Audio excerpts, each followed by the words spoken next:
방송에서 제공하는 투자 정보는 투자 판단에 대한 조언입니다. 방송에서 제공하는 주식의 가치, 가격 상승 및 가격 하락에 대해서는 방송사에서 보장하지 않습니다. 주말 앞두고 시장 흔들리다 보니까 여러분이 고민 많으신 것 같은데요. 이정수 위원님, 흐름 어떻게 보고 계실까요?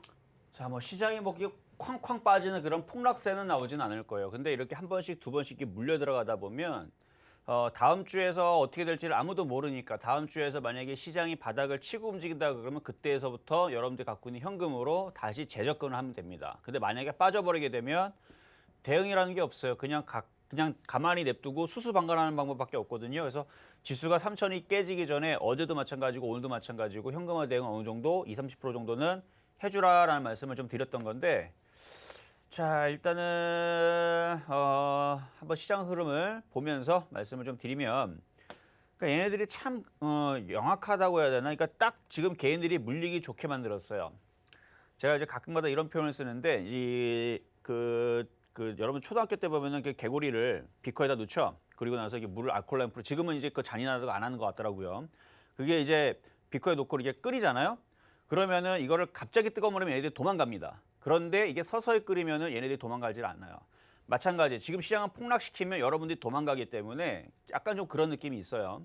자, 그리고 아까 이제 신용에 대해서 좀 말씀을 드리게 되면 지금 미래에셋대우라든지 삼성증권이라든지 그 신용을 쓸 수 있는 부분들을 막았다고 기사가 나왔죠. 그렇죠? 그리고 KTB투자증권뿐만 아니라 지금 각각의 이제 증권사들도 이제 신용을 거래를 막게 되는데, 이게 이제 신용 거래를 점점 막게 되게 되면 어떤 일이 벌어지게 되면 개인들한테는 엄청 불리합니다. 물론 이제 신용에 대해서 아시는 분들이 알겠지만 모르시는 분들은 근데 미수보다는 그래도 신용이 조금 더 안전하기는 합니다. 왜냐하면 좀 더 보유할 수 있는 기간이 있기 때문에. 근데 신용을 막아버리게 되면 이거는 개인들한테 엄청 불리합니다. 그리고 세력들은 그거를 이용하기가 굉장히 편해졌어요. 신용을 더 이상 쓰지를 못하니까 어떡합니까? 지수를 빼버리게 되면 반대 매매가 나가죠.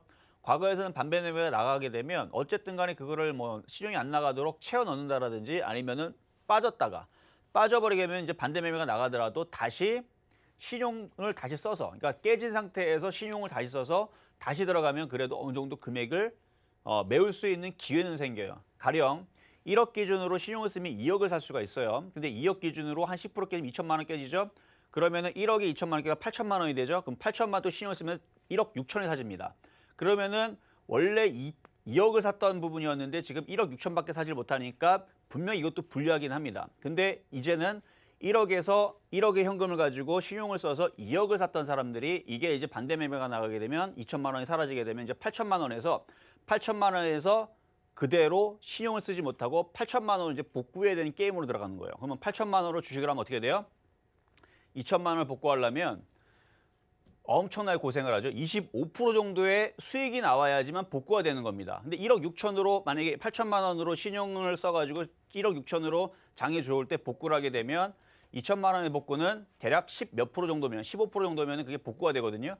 그러니까 25%의 복구가 필요하냐 15%의 복구가 그러니까 신용을 쓸 수 있느냐 없느냐에 따라서 이 시장은 신용을 쓰는 사람들한테는 유리할 수도 있고 불리할 수도 있는데, 그러니까 일반적으로 초보자들한테 불리해요. 근데 신용을 막아놓게 되면 이거는 무조건 신용을 쓰고 있는 사람들, 지금 신용 들고 있는 분들 있죠? 무조건 이거는 불리한 게임입니다. 그래서 지금 신용들이 지금 막히고 있기 때문에 지금 시장 흔들리기 전에 신용에 대한 부분들은 푸시는 게 좋을 것 같고요. 어쨌든 간에 아직 시장 자체가 박살이 나거나 그런 흐름들은 아직 나온 건 아니에요. 지수 3천을 봐야 되는 거고 아마 3천이 깨져야지만 그때서부터 시장의 종목들이 본격적으로 하락을 하지, 지금은 혹시 모를 조정을 대비를 해서 지금은 박스권장입니다. 여러분들이 잘 아셔야 돼요. 지금은 조정이 아닙니다. 박스권이에요. 그러니까 물론 박스권 안에서의 조정은 맞지만 하락장 조정장은 아니에요. 박스권장입니다. 그래서 박스권장에서 미리미리 조금 현금화 대응을 20-30% 하자라는 말씀을 드렸던 부분이고, 만약에 다음 주에서 지수가 3천이 더 깨진다. 그때에서는 현금화 대응을 좀 더 하셔야 됩니다. 그렇게 하시면 되고, 만약에 3천이 깨지지 않으면 다시 다음 주에서 주식 사시면 돼요. 그래서 주식을 사는 부분들은 다음 주로 미루시고 이번 주 같은 경우는 그냥 관망하면서 어제 오늘 현금화 대응을 어느 정도 일부, 왜냐면 지금까지 시장이 많이 올라갔으니까 지금 여러분들 수익 나는 종목들이 분명히 있을 거예요. 설마 이렇게 장이 이렇게 좋았는데 지수가 지금 사상 최고치에 3,266까지 올라간 이 시장에서 수익이 난 종목이 하나도 없다. 이거는 말이 안 돼요. 그렇죠?